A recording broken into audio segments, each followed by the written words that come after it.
Hello and welcome to chapter 24. But up on the peach itself, everyone was still happy and excited. "I wonder where we'll finish up this time," the earthworm said. "Who cares?" they answered. "Seagulls always go back to the land sooner or later." Up and up they went, high above the highest clouds, the peach swaying gently from side to side as it floated along.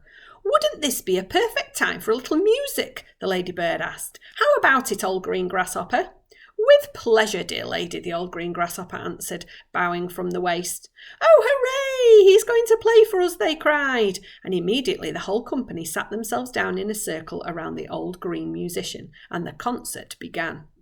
From the moment that the first note was struck, the audience became completely spellbound. And as for James, never had he heard such beautiful music as this.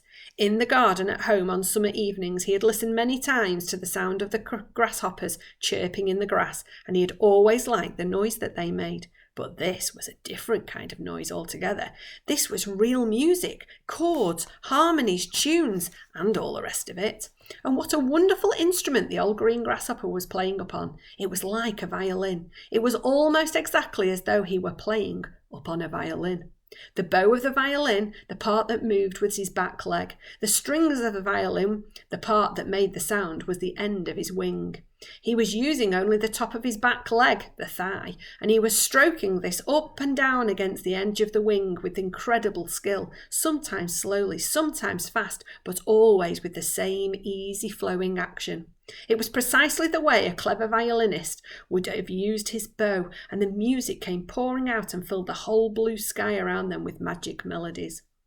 When the first part was finished, everyone clapped madly, and Miss Spider stood up and shouted, "Bravo! Encore! Give us some more!" "Did you like that, James?" the old green grasshopper asked, smiling at the small boy.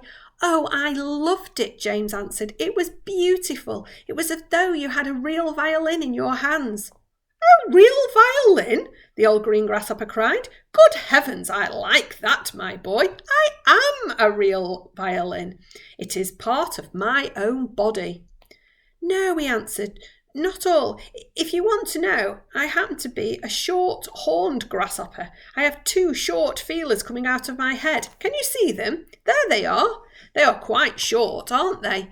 That's why they call me a shorthorn, and we shorthorns are the only ones who play our music in the violin style using a bow.